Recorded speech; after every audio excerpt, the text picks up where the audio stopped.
മുൻ American president Donald ട്രംപിന്റെ അപ്രതീക്ഷിതമായ ഒരു പ്രസ്താവന അന്താരാഷ്ട്ര മാധ്യമങ്ങളിലും നയതന്ത്ര ലോകത്തും വലിയ ചർച്ചകൾക്ക് വഴിവെച്ചിരിക്കുകയാണ്. ഇന്ത്യയും പാകിസ്ഥാനും തമ്മിൽ ഒരു ചെറിയ സൈനിക ഏറ്റുമുട്ടലിൽ 5 യുദ്ധവിമാനങ്ങൾ വെടിവെച്ചിട്ടെന്ന് ട്രംപ് അവകാശപ്പെടുന്നു. ഏത് രാജ്യത്തിന്റെ വിമാനങ്ങളാണ് നഷ്ടപ്പെട്ടതെന്നോ ഈ സംഭവം എപ്പോഴാണ് നടന്നതെന്നോ അദ്ദേഹം വ്യക്തമാക്കാൻ തയ്യാറായില്ല.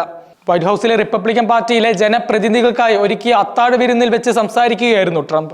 ആഗോളതലത്തിൽ തന്റെ ഭരണകൂടം സമാധാനം സ്ഥാപിക്കുന്നതിൽ വഹിച്ച പങ്ക് വിവരിക്കുന്നതിനിടെയാണ് അദ്ദേഹം ഇത്തരമൊരു വെളിപ്പെടുത്തൽ നടത്തിയത്.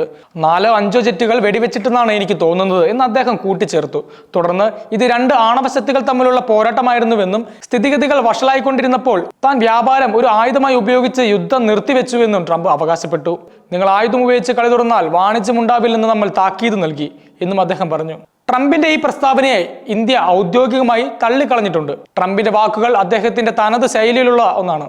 വസ്തുതാപരമായ തെളിവുകളില്ലാതെയും അതിശോക്തിപരമായും സംസാരിക്കുന്നത് അദ്ദേഹത്തിന്റെ പതിവാണ്. ഈ പ്രസ്താവനയ്ക്ക് അദ്ദേഹം ഒരു തെളിവും ഹാജരാക്കിയിട്ടില്ല.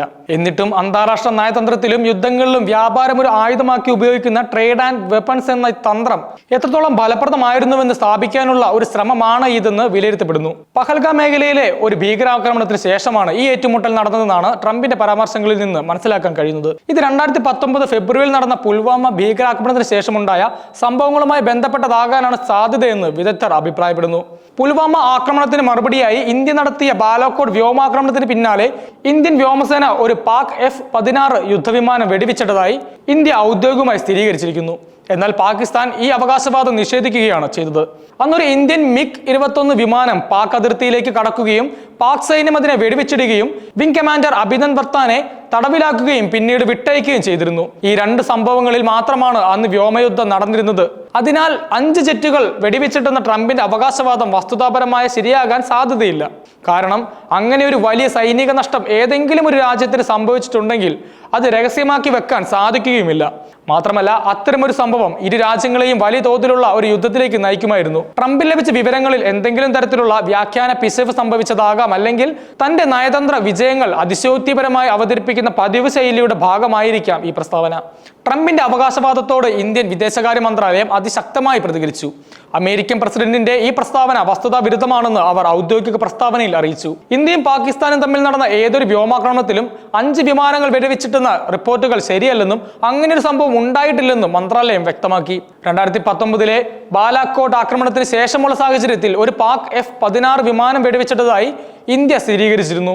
അതേസമയം പാകിസ്ഥാൻ ഒരു ഇന്ത്യൻ MiG-21 വിമാനം അഭിനന്ദനെ തടവിലാക്കിയതായും അവകാശപ്പെട്ടു. ഈ ഒരു വിമാനം മാത്രമാണ് അന്നത്തെ ഏറ്റുമുട്ടലിൽ നഷ്ടമായത്. അതിനാൽ 5 വിമാനങ്ങൾ നഷ്ടപ്പെട്ടെന്ന ട്രംപിന്റെ പ്രസ്താവനയെ ഇന്ത്യ തള്ളിക്കളയുന്നത് വളരെ സ്വാഭാവികമാണ്. ട്രംപിന്റെ പ്രസ്താവനയുടെ മറ്റൊരു പ്രധാന ഭാഗം യുദ്ധം തടയാൻ വാണിജ്യം ഒരു ആയുധമായി ഉപയോഗിച്ചു എന്നതാണ്. സാമ്പത്തിക ഉപരോധങ്ങളോ വലിയ വ്യാപാര തടസ്സങ്ങളോ ഏർപ്പെടുത്തുമെന്ന് ഭീഷണിപ്പെടുത്തിയാണ് ട്രംപ് പലപ്പോഴും അന്താരാഷ്ട്ര പ്രശ്നങ്ങൾ പരിഹരിക്കാൻ ശ്രമിച്ചിരുന്നത്. 2019 ബാലാക്കോട്ട് സംഭവത്തിന് ശേഷം അന്നത്തെ ട്രംപ് ഭരണകൂടം ഇരു രാജ്യങ്ങളോടും സംയമനം പാലിക്കാൻ ആവശ്യപ്പെട്ടിരുന്നു. US state secretary Mike Pompeo ഉൾപ്പെടെയുള്ളവർ ഇരു രാജ്യങ്ങളിലെയും നേതൃത്വവുമായി നിരന്തരം സംസാരിച്ചിരുന്നു. ഈ നയതന്ത്ര ഇടപെടലുകൾ സംഘർഷം കൂടുതൽ വഷളാകാതെ തടയുന്നതിൽ ഒരു പരിധിവരെ സഹായിച്ചിരുന്നു. എന്നിരുന്നാലും ഏതെങ്കിലും തരത്തിലുള്ള വാണിജ്യ ഉപരോധം ഭീഷണിപ്പെടുത്തിയാണ് ഇത് സാധ്യമാക്കിയതെന്ന് പറയാൻ സാധിക്കില്ല. കാരണം ഇന്ത്യയും പാകിസ്ഥാനും അമേരിക്കയുടെ പ്രധാന വാണിജ്യ പങ്കാളികളാണ്. അത്തരമൊരു നീക്കം വലിയ സാമ്പത്തിക പ്രത്യാഘാതങ്ങൾ ഉണ്ടാക്കുമായിരുന്നു. ട്രംപിന്റെ പ്രസ്താവനയോട് പാകിസ്ഥാൻ ഇതുവരെ ഔദ്യോഗികമായി പ്രതികരിച്ചിട്ടില്ല. സാധാരണയായി ഇന്ത്യയുമായി ബന്ധപ്പെട്ട വിഷയങ്ങളിൽ പാകിസ്ഥാൻ അതിവേഗം പ്രതികരിക്കാറുണ്ട്. എന്നാൽ ഈ വിഷയത്തിൽ അവർ മൗനം പാലിക്കുന്നത് ശ്രദ്ധേയമാണ്. ഇതിന് കാരണം ട്രംപിന്റെ പ്രസ്താവനയെക്കുറിച്ച് സംസാരിക്കുന്നത് പുതിയ വിവാദങ്ങൾ വഴിവെച്ചേക്കാം എന്നതായിരിക്കാം. ആണവ പോർശക്തികളായ ഇന്ത്യയും പാകിസ്ഥാനും തമ്മിലുള്ള ഒരു ചെറിയ ഏറ്റുമുട്ടൽ പോലും ഒരു വലിയ യുദ്ധത്തിലേക്ക് വഴിമാറിയേക്കാമെന്ന യാഥാർത്ഥ്യം നിലനിൽക്കുന്നുണ്ട്. ഈ സാഹചര്യത്തിൽ ഏതൊരു വിദേശ നേതാവും നടത്തുന്ന പ്രസ്താവനകൾ കൂടുതൽ ജാഗ്രതയോടെ കൈകാര്യം ചെയ്യേണ്ടതുണ്ട്. ട്രംപിന്റെ ഈ പ്രസ്താവന ഇന്ത്യ പാക് ബന്ധത്തിലോ അമേരിക്കയുടെ നയങ്ങളിലോ കാര്യമായ മാറ്റങ്ങൾ വരുത്താൻ സാധ്യതയില്ലെങ്കിലും അത് അന്താരാഷ്ട്ര തലത്തിൽ വലിയ ചർച്ചകൾക്ക് തുടക്കമിട്ടിരിക്കുന്നു.